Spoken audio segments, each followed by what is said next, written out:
വെറും ഒരു യന്ത്രമായിരുന്നിട്ട് പോലും 20 വർഷക്കാലം തന്റെ കൂടെ ഉണ്ടായിരുന്ന സഹയാത്രികനെ പോലെ ആ വാഹനം പിരിഞ്ഞു പോകുമ്പോൾ അദ്ദേഹത്തിനുണ്ടാകുന്ന വിഷമം. ഇന്നത്തെ വിശേഷങ്ങൾ ഇതൊക്കെയാണ്. രാവിലെ എഴുന്നേറ്റപ്പോ നല്ല മഴ ഉണ്ടായിരുന്നേ, അതുകൊണ്ട് ഇന്ന് റെയിൻകോട്ട് ഇട്ടാണ് പോകുന്നത്. പോകുന്നതിന് മുമ്പ് ഒരു കാര്യം പറഞ്ഞേക്കാം, ദാ മോളിൽ കാണുന്ന സൂത്രം ചെയ്തിട്ട് പോണേ, മറന്നു പോകരുത്.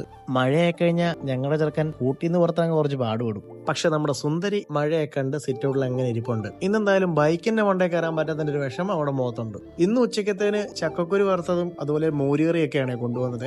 രാവിലെ കഴിക്കാൻ ഗോതമ്പ് ദോശയും പിന്നെ ശക്കലും തലേന്ന ചിക്കന്റെ ചാറുമാണ്.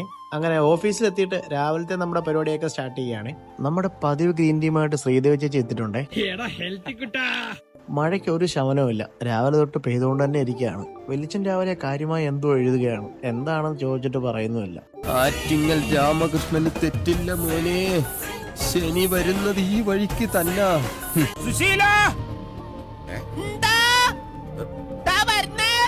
എല്ലാരും വിളിച്ചു.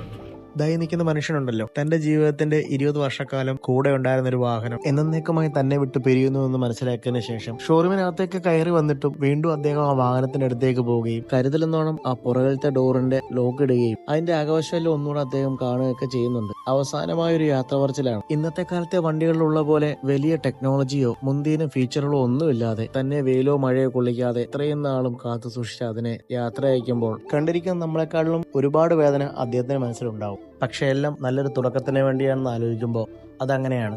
ചില നഷ്ടങ്ങൾ നമ്മളത് അക്സെപ്റ്റ് ചെയ്തേ പറ്റുള്ളൂ. അത് വാഹനമായാലും ജീവിതത്തിലായാലും ഏത് കാര്യത്തിലായാലും.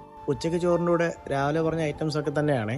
ഇവനേതാ? എന്റെ പൊന്നു സാറേ, എനിക്ക് അറിയാൻ പാടില്ല. തിരിച്ചു ഓർത്താ ചേച്ചി പറഞ്ഞത് ഇപ്പൊ കയറി വന്നിരുന്നതാണ്. ഇപ്പൊ സമയം 3 മണി കഴിഞ്ഞ് ഇതുവരെ മഴ തോർന്നിട്ടില്ല. അങ്ങനെ ഇരുന്നപ്പോഴാണ് ശ്രീദേവി ചേച്ചി നമുക്ക് ഇന്ന് കാപ്പി കൊണ്ട് തന്നത്. വൈകുന്നേരം ആയപ്പോ ജിബിന്റെ കൂടെ ഒരു കസ്റ്റമറെ കാണാനായിട്ട് ടൗണിലോട്ട് ഇറങ്ങി. വീണ്ടും നമ്മൾ വന്നിരിക്കുന്നത് ഗിഫ്റ്റ് ഹബിലാണ്. ഇന്ന് ഒരാൾക്ക് ഒരു സ്പെഷ്യൽ ഗിഫ്റ്റ് വാങ്ങാനാണ് വന്നിരിക്കുന്നത്. അങ്ങനെ ഇവിടെ മൊത്തം പരതിയിട്ട് ഒരു ഗിഫ്റ്റ് എടുക്കാനുള്ള പ്ലാനാണ്. ഇന്നും കുറെ സാധനങ്ങളുടെ കളക്ഷൻ വന്നിട്ടുണ്ട്. എനിക്ക് ഇതിനകത്തിൽ ഏറ്റവും കൂടുതൽ ഇഷ്ടപ്പെട്ട സാധനം ഇതാണ്. ഇതിങ്ങനെ പ്രസ് ചെയ്യുമ്പോൾ നല്ല കാറ്റ് അതിന് കിട്ടുന്നുണ്ട്. അങ്ങനെ നമ്മുടെ ഗിഫ്റ്റ് അടിപൊളിയായിട്ട് പാക്ക് ചെയ്ത് നീറ്റായിട്ട് തന്നിട്ടുണ്ട്. അങ്ങനെ അതെല്ലാം കഴിഞ്ഞിട്ട് നേരെ ഓഫീസിലേക്ക് പോവാണ്. പോകുന്ന വഴിക്ക് നമ്മൾ സ്ഥിരമായിട്ട് ഐസ്ക്രീം കഴിക്കാനുള്ള കടയിൽ കയറിയിട്ട് മേഴ്സറീസിന്റെ ബട്ടർ സ്കോച്ചർ മേടിച്ച് കഴിച്ചേ. ഓഫീസിൽ നിന്ന് ഇറങ്ങാൻ നേരത്തും നല്ല അടിപൊളി മഴ തന്നെ ആയിരുന്നേ. വീട്ടെത്തിട്ട് നേരെ ജിമ്മിൽ പോയേ.